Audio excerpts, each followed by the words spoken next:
Hello, friends. This is Confessions with Amy, and I'm glad you're visiting my channel. Here we share new confessions every day. I stared at the closing papers like they were divorce documents. It was a cool Thursday morning in Portland, Oregon. I remember the smell of rain on the sidewalk and the cheap coffee the notary had offered. My name, Harper Wynn, was printed neatly on every page. So was the name of my buyer, some 28-year-old tech consultant named Shane, who kept smiling like he was the one doing me a favor. Maybe he was. He was getting my condo for a steal. 12 years I had worked for that place. I bought it right after I turned 25, after landing my first real job in operations at a shipping firm. It had a fireplace, exposed brick, and those windows that drank in the sunrise like poetry. It was my sanctuary, my one stake in the world that was mine. And I was selling it. For them. Mom and Dad's diner, Wynn's Place, had been struggling for the past year. First COVID, then a construction project that blocked our street for months. Loyal customers stopped coming. Staff quit.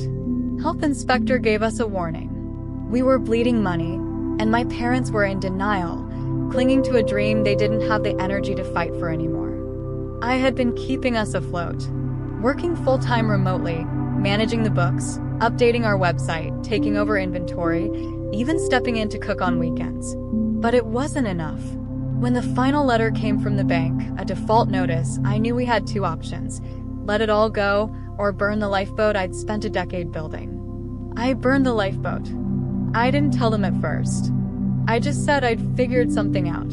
I remember Dad's voice shaking when he saw the transfer. "Harper, where the hell did you get this kind of money?" I smiled and said, "Don't worry about it. Just make it count." They cried. Mom hugged me so tightly I could feel her heartbeat in my bones. She said I'd saved the family. And in that moment, I believed it. But I also knew something else. The condo was gone. My safety net. My independence. My home. And they had no idea what I'd just given up for them. I didn't ask for recognition. I didn't ask for praise. But what came next? That I didn't see coming. Wynn's Place wasn't just a diner. It was our legacy. My parents opened it in 1998, just a few blocks from the Willamette River, tucked between an old bookshop and a barbershop that hadn't changed since the 60s.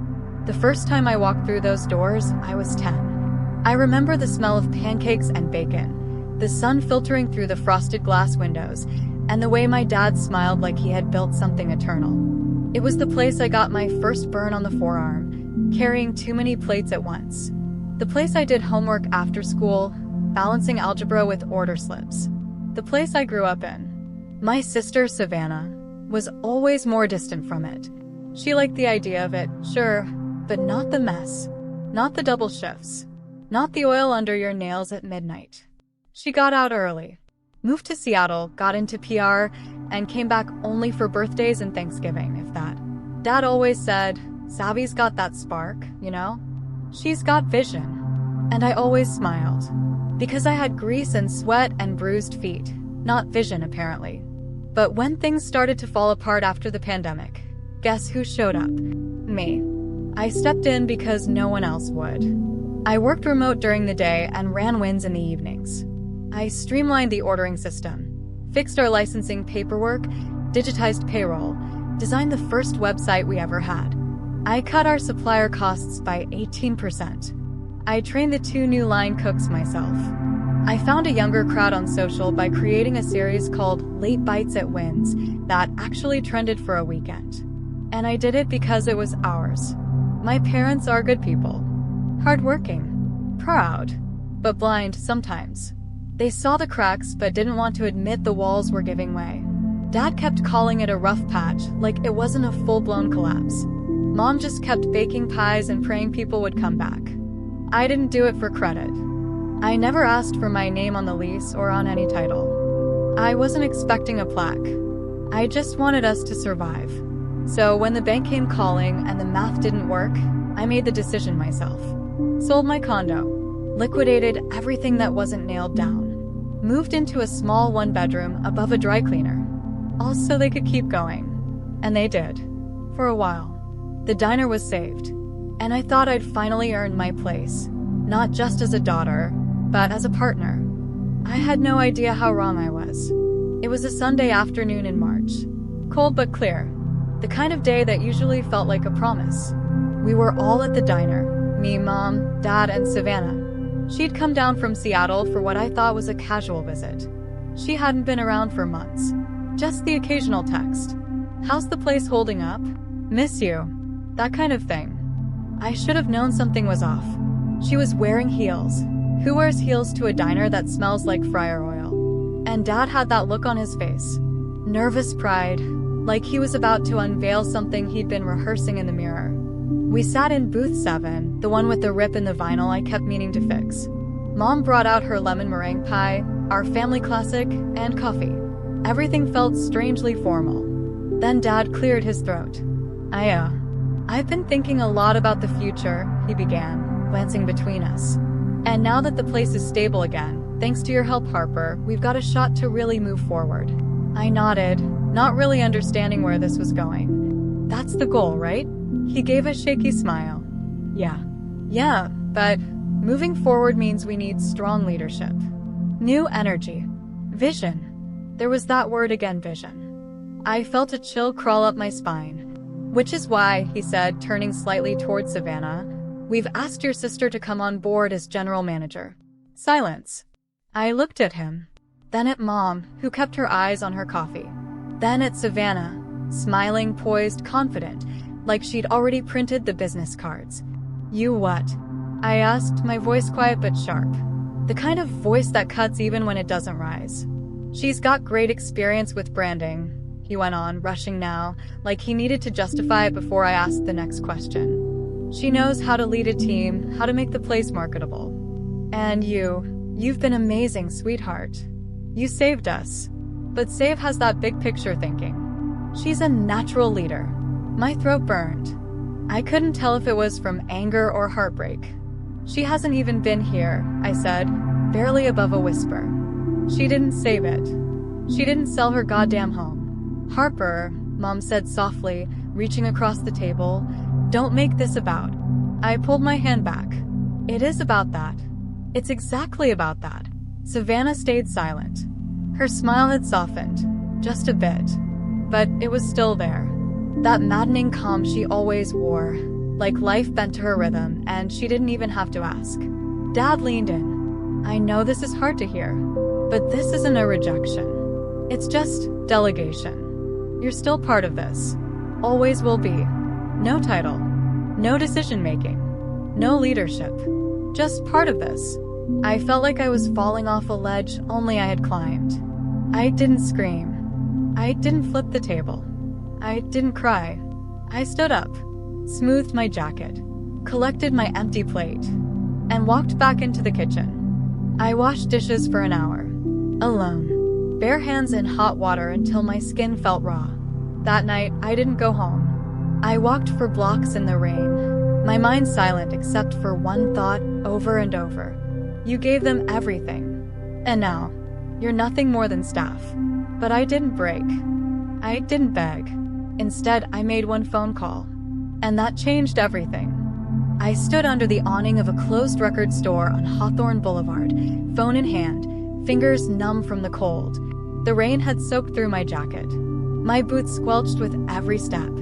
I looked like hell and I didn't care. My thumb hovered over one name in my contacts. Julian Keller.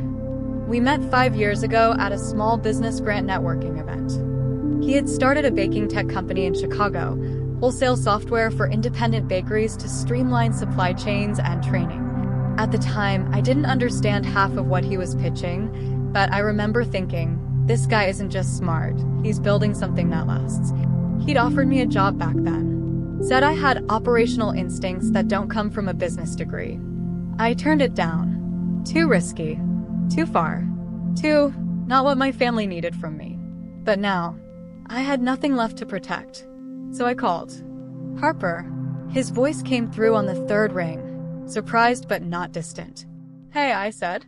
Is that offer still on the table? There was a pause. Then a low, amused breath. Took you long enough. We talked for over an hour. I told him about wins. About the sale. About Savannah. I didn't cry. I didn't dramatize. I just laid it all out like a blueprint. He didn't interrupt. When I finished, he said, "You should have been building your own thing years ago. But you were too loyal." I thought loyalty was a virtue. "It is," he said, "until it becomes a leash." 2 weeks later, I flew to Chicago. I lived out of a rented studio with peeling walls and too much traffic noise. But for the first time in years, I was excited. My body was exhausted, but my mind, on fire. Julian brought me on as chief of operations for a new division he was launching, Bakelab Academy, a platform to train bakery staff in small towns across the US, giving underfunded businesses real tools to survive. He said, "You ran a family diner like a startup. Imagine what you could do with real freedom." I built our system from scratch, hiring instructors, designing content, forging partnerships with equipment vendors. I worked 80-hour weeks, running on caffeine and sheer defiance. Not revenge, not spite, just clarity. I didn't tell my parents I'd left. They didn't ask. Savannah posted on Instagram about her new leadership journey at Wins, with a sepia-toned photo of a pie. Comments flooded in, "Boss lady, the real MVP, girl power." I smiled. Let her have the photo ops. I was building an empire.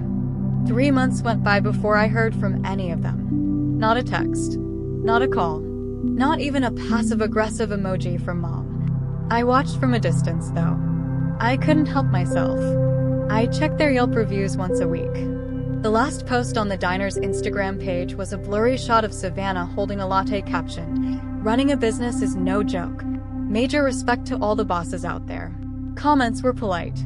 A few loyal locals cheered her on. But the energy? It was hollow. No new menu items. No campaigns. No weekend rush specials.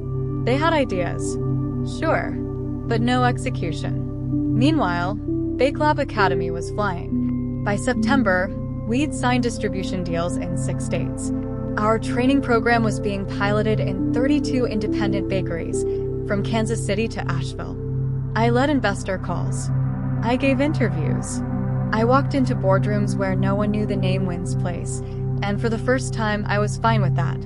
And then one day, my phone buzzed. Dad. I let it ring. Then it rang again. And again. And finally, I picked up. "Hi," I said flatly. He didn't speak for a moment. Just breathed. Like he'd been holding something heavy for too long. "We're closing," he said. I leaned back in my chair, staring at the whiteboard in front of me, still covered in plans for a new hospitality partnership. "When?" "This weekend." "Can't make rent." "Payroll's overdue." "Savannah, she quit." I raised my eyebrows. "Quit?" She said she wasn't cut out for it. Said the pressure wasn't worth it. She's going back to PR work. Said she thought we'd be farther along by now. I said nothing. "Harper," his voice cracked, "I'm sorry." I let the silence hold. Heavy. Thick. I didn't see it then. "What you did. What you gave up. You weren't looking," I said quietly. I was wrong. I nodded slowly, even though he couldn't see it. "Yeah. You were." There was a long pause before he asked, "Is there any chance you'd come back? Maybe help us start over? Something smaller. More manageable." I closed my eyes. I remembered every night I'd fallen asleep in that tiny rented studio with my knees pressed to my chest because I didn't have a sofa yet. Every spreadsheet I'd built alone. Every time I second-guessed myself and kept going anyway. And now, suddenly, they remembered what I was worth. I opened my eyes. No. He was quiet again. "I'm not angry," I added. "Not anymore. But that door's closed." He exhaled. It wasn't a dramatic gasp or sob, just that long, quiet sound men make when the weight finally lands on their shoulders. "I get it," he said. I ended the call gently, respectfully. Then I sat in that room for a moment and realized I didn't feel vindicated. I didn't feel smug. I felt free. For the first time in my life, they needed me, and I didn't need them. There's a moment, after grief, after betrayal, after disappointment, where your body stops bracing. I think mine came on a Wednesday morning in October.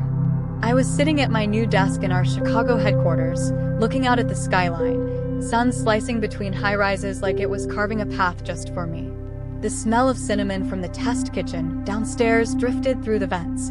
A barista we hired had just figured out how to make an apple tart latte that somehow didn't taste like a candle. I sipped it slowly, legs crossed, calm. No tension in my shoulders. No weight in my chest. I'd stopped asking for permission. From them, from the past, from myself.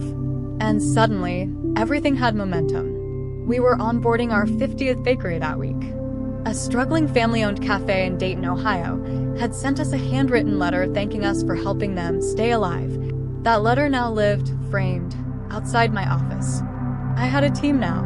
Designers, developers, culinary advisors, a CFO.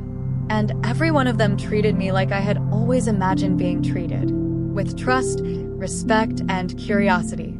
Not because I shouted the loudest. Not because I played the political game. But because I showed up. Every day. And when people ask me how I got here, I tell them the truth. By being underestimated long enough to learn how to do everything. Operations. HR marketing. Logistics. Crisis control. Burn recovery. Literal and emotional.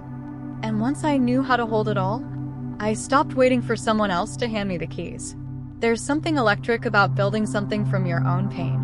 About turning betrayal into blueprint, disappointment into data, grief into ground floor equity. That's what Bake Lab became. Not just a company, a place where people like me, like my parents, like every tired cook trying to survive on 4 hours of sleep and last week's tips, could learn, grow, and maybe finally win. I wasn't saving Wynn's place anymore. I was saving dozens of places just like it, except now, the people inside those walls knew their worth. And I made damn sure no one forgot mine again. It happened in the middle of a Tuesday. I was walking home from work, the kind of late autumn day when Chicago feels like it's exhaling. Crisp air, golden leaves tumbling across pavement like coins. I had no meetings, no fires to put out, no lingering tension in the space between my shoulders. And for the first time in a long time, I realized I wasn't thinking about them. Not Savannah, not my parents, not the diner, not even the phone call. I wasn't writing imaginary comebacks.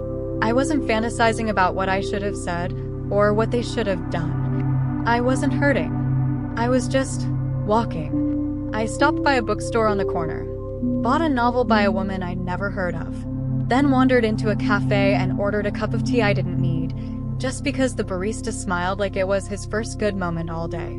I sat by the window and watched people pass. And I felt it, the thing I'd chased for so long but never named. Peace. Not because I'd won. Not because they lost. But because I let go. Let go of proving I was worth something to people who never learned how to see me clearly. Let go of the weight of legacy. Let go of needing the past to fix itself before I could move forward. I was doing what I loved. Building what I believed in. Surrounded by people who showed up with full hearts and open minds. And for once, I didn't need to narrate it. Didn't need to explain it to anyone. I was just living it. Months later, my mom sent me a letter. No big speech. No dramatic apology. Just, I saw your name in an article. We're proud. We should have told you sooner. I smiled, folded the letter, slipped it into a drawer. That night, I walked out onto my balcony with a glass of wine and stared at the city I now called home. Neon lights blinked softly. People laughed on the sidewalk below. And for the first time, I wasn't waiting for anything. Not recognition. Not repair. Not even closure. I already had everything I needed. Not because they gave it to me, but because I went out and built it with my own 2 hands.